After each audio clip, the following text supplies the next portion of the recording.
خلقه وأكرم جوهره وجعل هديه زكاء للنفوس ومطهرة وأضاء الله بشرعه الكون ونوره صلى الله وسلم وبارك عليه وعلى آله وصحبه والتابعين ومن تبعهم بإحسان إلى يوم الدين.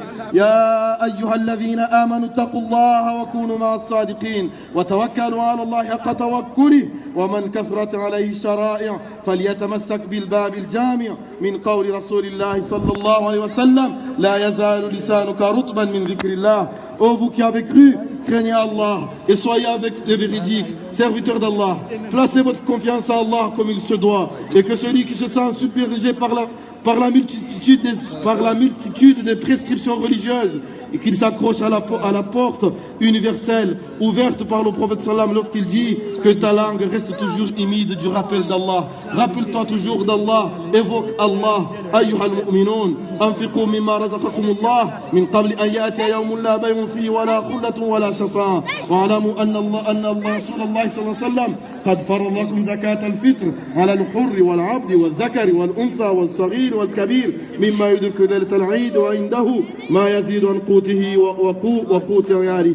Serviteurs d'Allah, dépensez de ce qu'Allah vous a accordé, donnez de ce qu'Allah vous a accordé avant que ne vienne un jour où il n'y aura ni transaction, ni amitié, ni intercession. Et sachez que le messager d'Allah a rendu obligatoire la zakat al-fitr à la fin de Ramadan pour tout homme ou femme, enfant ou adulte ayant atteint la nuit de l'Aïd qui possède plus que ce dont lui et sa famille ont besoin.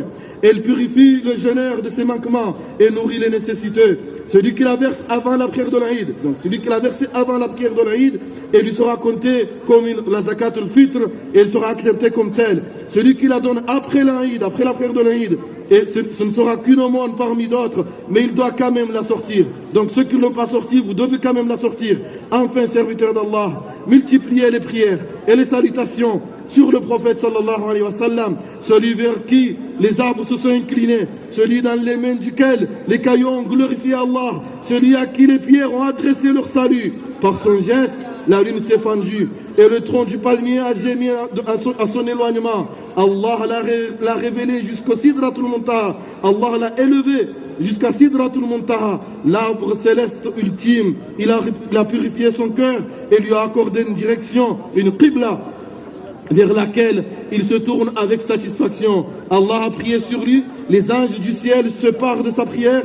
Alors, serviteurs d'Allah, conformez-vous à l'ordre d'Allah et parez-vous de la parure des anges. Multipliez les saluts et les prières sur le prophète, alayhi salatu wassalam, le prophète de la guidée, celui qui vous a sorti des ténèbres vers les lumières. Comme Allah le dit dans Surat Al-Ahzab, certes Allah et ses anges prient sur le prophète. Ô vous qui avez cru, priez sur lui et adressez-lui vos salutations avec respect.